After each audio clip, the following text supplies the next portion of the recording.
What's going on, everybody? Welcome back to another episode of the Detroit Tigers franchise here on MLB The Show 20. We have a great episode for you, so make sure you drop a like on this video, subscribe if you're new to the channel, and can't wait to see more MLB The Show 20 franchise content or any franchise content in general, as we are going to start out here against the Minnesota Twins. One of the division leaders, one of the teams ahead of us. They're only up by a little bit. They're 35-25. We are 34-26. We are at home in this, looking to defend our turf with Matthew Boyd on the mound. 3.40 ERA for him. We'll hope that he can do a good job here as he gets the double play ball by Mitch Garver. That is going to take him out of his first inning. Jose Berrios will oppose him. The Minnesota Ace, a 6-3 record, a 3.24 ERA, and a 1.20 whip. He's been kind of up and down just like Matthew Boyd this year. Richard McGowan, the #1 overall pick, is going to put one into right field, and a leadoff hit for our Tigers is going to make this thing fun. Jonathan Schoop comes up, he puts one into right field, and that is going to load the bases with absolutely nobody out for Miguel Cabrera, who is going to fly one out to right. Maybe a year or two ago that would have been a homer. Just doesn't have the power on it now, but McGowan will tag and score, and we got runners on the corners for CJ Cron, who is going to bounce one up the middle, and that is an easy double play ball for the Minnesota defense to get out of the first, but we are up 1-0. Jake Rogers against Berrios is going to launch one into left center field, and it is out of here. Jake Rogers, Mr. Rogers. It's a beautiful day to be in his neighborhood. That's exactly where we are, Comerica Park. JD Martinez up against Matthew Boyd. He will strike out. The big free agent signing for the Minnesota Twins. Jimmy Kerrigan is going to bounce out over to third base. That's going to be thrown to second to get us out of the top of the fourth. Here's Kristen Stewart. He's going to hit a dribbler in the bottom of the fourth with one away. And that's going to turn into a double play. That'll bring us into the fifth. Byron Buxton is up. He will strike out. Matthew Boyd doing a very nice job on the hill today. That's his third strikeout. Here's Nico Goodrum. He's going to bounce one up the middle. And again, another double play ball. Minnesota, really, the defense behind Berrios has been incredible. Here's Byron Buxton again. He's going to launch one into left center field, into the gap, all the way to the warning track. And Buxton, for him, with his speed, easily a triple. And he will get there with one away in the top of the eighth. Boyd still on the mound. So Boyd's still there when Luis Arias is going to ground out to second base. Buxton will score, and it is going to be 2-1. Boyd still trying to get out of the eighth inning. Andrew Benintendi is going to pop fly into right field, and that is going to be caught. And we go into the ninth. Trevor May is going to come in to pitch for the Minnesota Twins in the bottom of the eighth as we are up at bat. And there is McGowan. He's going to put one into center field. The try from third is not in time. Bonifacio caught out at home. Beautiful tag from Garver. And Justin Turner will strike out in the bottom of the eighth to truly bring us to the ninth inning, where Joe Jimenez is going to try to close it out. 17 saves and 20 opportunities. He's going to try to pick up his 18th as he gets the strikeout of JD Martinez. And now Mitch Garver going to strike out on the junky fastball outside. And that is going to leave us one out away from taking a win. Jorge Polanco is going to launch one into left field. And good enough for us. Kristen Stewart gets under it, and we will take the win here against the Minnesota Twins, 2-1 in this game. Absolutely incredible. Matthew Boyd, very good pitching. He did give up that one run. It was really off of the triple of Buxton, though. Just really off of Buxton's speed is why that got done. Arraez RBI with a ground out, so good for him. Rogers hits the only home run in the game. Miggy and Rogers with the 2 RBIs for us to get the win. Now the exciting part. You saw the scouting episode. If you didn't, you can go ahead and watch that. I will put that in a card above. We're going to the draft, though. We have the 5th overall selection.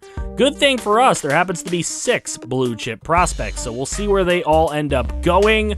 You guys saw most of them in the scouting video, so let's find out. Where are these guys going to end up? And who could we possibly end up bringing in? Well, there you go. Ron Olson is the #1 overall pick. He goes to the San Francisco Giants. Jimmy Wilson is a Baltimore Oriole. Julio Espinoza, one of the international prospects, going to the Mariners. And Richard Aviles, Richard McGowan's old teammate and backup center fielder, going to the Royals, a division rival. So we have 2 blue chip guys left. It is both of the closers, Robert Matsuzaka and Preston Lemons. Matsuzaka obviously out of Japan, Lemons from Maryland, which is where Richard McGowan went to play his ball. Preston Lemons from Brooklyn, New York. You saw his story. He wanted to get out of Brooklyn, but we are going to take Robert Matsuzaka. Lemons ends up going to the Mariners. A lot of guys coming off the board that you may even recognize, as now we are looking into this competitive balance pick. We got Valenzuela on the board. We got Villanueva on the board. We've got Randall Davis on the board as well. Samuel Santiago. We got some guys that we have fully scouted out. Marvin Villanueva, though, is looking really nice at third base.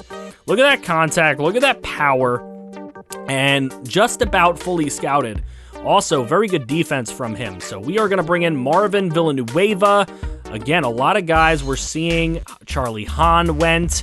We now get another pick here, and we are looking. There's not a lot of guys that we've fully scouted left, but there is a couple.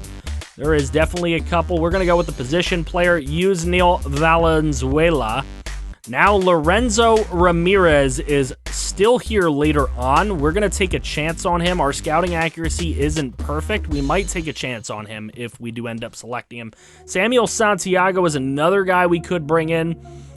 21 years of age, but we're going to take Ramirez for now. The position player is going to be a little bit more valuable than taking a second closer in this draft, but Santiago's still there on our next round pick in the 4th, so we're going to bring him in now because now's the time to do so. We take a chance here on Rich Aguirre, who is a 70 overall 80, but not fully scouted, but I do love the contact that it shows. Of course, that could be totally inaccurate, but we're going to take a chance there. And then for our final pick, isn't this one fitting for the times? Mario Corona is up there, but so is Otto Shipley. He's 18 years old, a relief pitcher.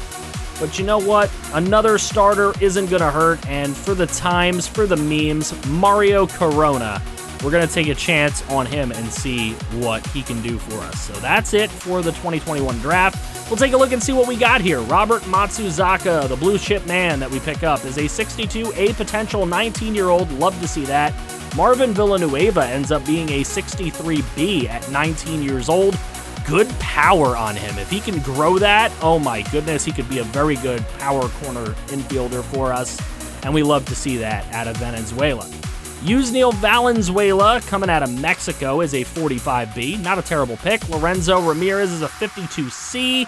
Would have liked to see a little bit more from him, but he's not terrible. Samuel Santiago, we get lucky with. A 66A closer. Rich Aguirre was the guest pick, and he was awful. Mario Corona, though, is a gem. 72B potential. So, let me know what you think of our draft in the comments section below and where we maybe should have gone. Also, we take a look here, Minnesota Twins. We end up losing that series 2-1. Now we are looking to take the series against the White Sox, as both teams have 1 win apiece in this series. So we are trying to win the rubber game. Both teams happen to be 36-29. Dead even game. Matthew Boyd takes the hill yet again. We already saw him on the hill against the Minnesota Twins, and now against the Chicago White Sox. He's got 2 away in the top of the 1st, and that is going to be a grounder up the middle. That's going to put somebody on for the White Sox. It gives them a chance here. He's going to try for second, though, and he is going to get gunned down at second. Why would you do that? Richard McGowan gets him, and we move into the 2nd inning. Trevor Bauer is going to take the mound. He's 7-0 with a 3.75 ERA and a 1.33 whip. So not the greatest stats, but he's 7-0. That's unbelievable. And Bauer going to get the strikeout there to get through his 1st inning. Yasmani Grandal coming up in the top of the 2nd, and he is going to hit one. And this looked like it was going to left field, but look at the play from Nico Goodrum. Beautiful play. That's going to get us through the second inning. Bottom of the second for Bauer, and he gets Kristen Stewart on a ground ball to second. Nice little turnaround throw, and that'll start the double play ball. That will get the White Sox into a chance here to get out of their second inning, and Bonifacio makes it too easy, swinging at a loose pitch. So now Danny Mendick coming up in the top of the third. He hits one down the right field line. It's absolutely perfect. Couldn't be any more perfect of a hit. That is going to easily bring the 92 speeder around to score. And the White Sox take the 1-0 lead. Nelson Adams comes up now, and he's got one lifted into right field. That's going to be taken care of out in right, but we need a good throw home. It is a decent throw home, but it's just not in time. And the White Sox up 2-0. Now Nick Madrigal is going to hit one perfectly into the left center field gap. That is going to bring him around to a double. And with a 2-0 lead in the top of the third, the White Sox, another runner in scoring position, another chance to score some more. Yoan Moncada is going to hit one into left field, and that is going to be caught to end the threat in the third. We go all the way to the bottom of the fifth with Bauer still on the mound, and Crone hits one against the shift. That's going to be an easy single for him. That puts one on for us. Our leadoff hitter in the bottom of the fifth, Kristen Stewart, coming up to bat. He puts one into center field. Nice little single for him. Good little base knock. And that's going to put two on in the bottom of the fifth. Now with one away, Jake Rogers going to swing through. And he will become the second out of the bottom of the fifth. Last chance here to put some runners home. And it's Reyes easily caught at first base by Abreu. And the White Sox keep their lead and their shutout going. Matthew Boyd trying to pitch us back into this one. There's going to be an out. But still two away here with two on, and he walks the bases loaded. Abreu taking the walk. Now Yasmani Grandal takes a walk. That one was right on the corner. That could have went either way. Give us a little home field advantage, Blue. He gets the strikeout on the next one after walking in that run, and it's going to be 3-0. So now bottom six, it's Bauer still on the mound. McGowan with the single up the middle. We love having McGowan on first to lead off an inning because with his speed, he can get all the way around. Here's Justin Turner. He launches one into right center field, and that is going to fall. Not going to get there, and McGowan all the way home with the run scored, but Turner is gunned down at third.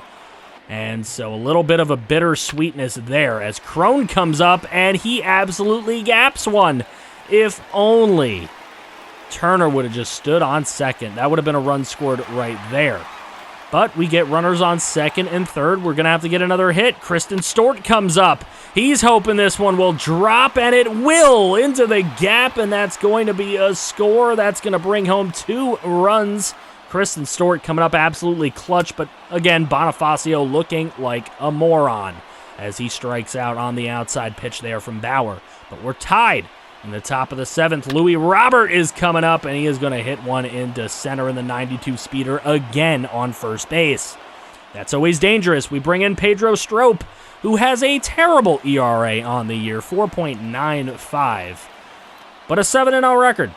So, interestingly enough, there's a nice diving stop by Crone. That starts a double play, and it is successful. Beautiful double play.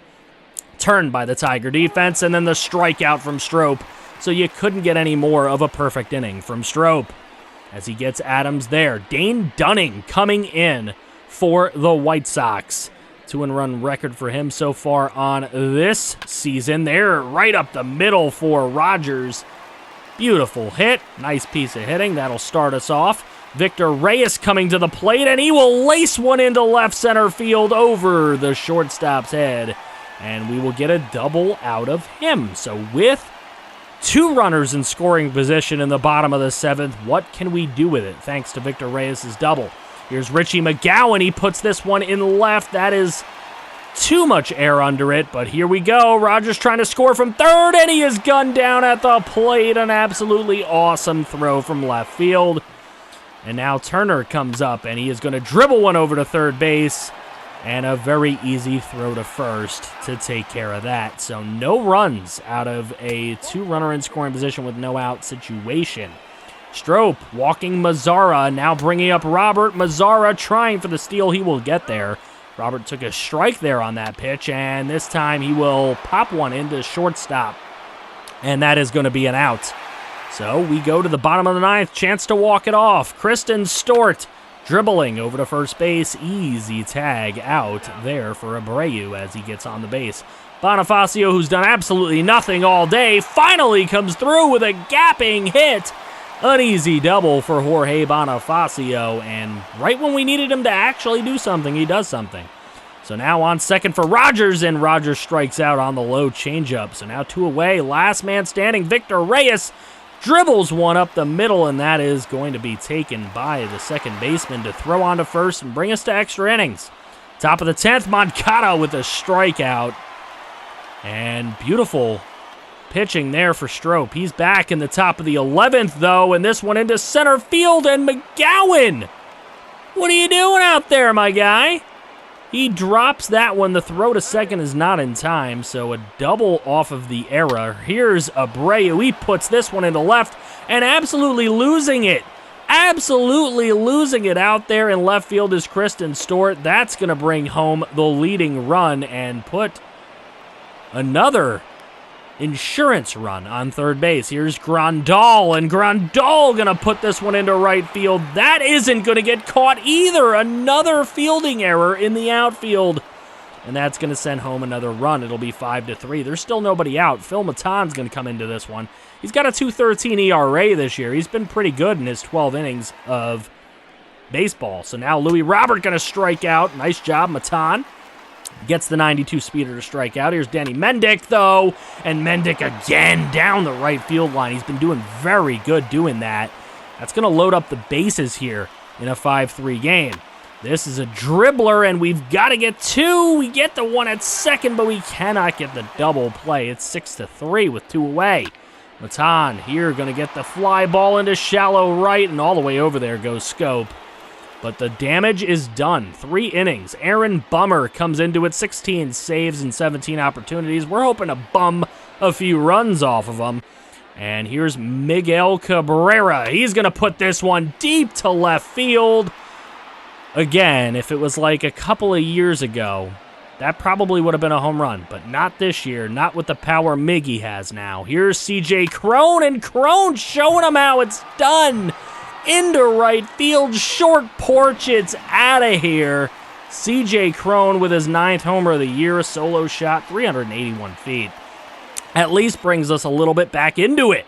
Kristen Stewart, though, striking out on the inside sinker, and with 2 away, we need Bonifacio to come through, and this time he's just going to window shop on the slider. So the White Sox end up taking the game. They win the series 2-1 here. And they win this game 6-4. Dane Dunning, player of the game, he goes 4 innings of relief. Just absolutely pitching really well. So Dunning, 3-1 on the season with getting his ERA to a 4.58, the only one to go scoreless in pitching for the White Sox. Cron hits his 9th home run for us, his 25th RBI. We look at our injuries. Daniel Norris, still going to be out for a little bit. Jackie Nixon and Travis Demerit are going to be out for our minor leagues for a little bit, as we do a little injury update there. We are going to take on the Red Sox and Corey Kluber next, and because Norris is hurt, Casey Mize will make his very first MLB start. So make sure you drop a like on this video, subscribe if you're new to the channel and want to see more content, and if you would like to be a prospect in baseball from this draft, please follow the template in the description. If you do not follow it, you will not be selected. Thank you all, and I'll see you all next time. Somehow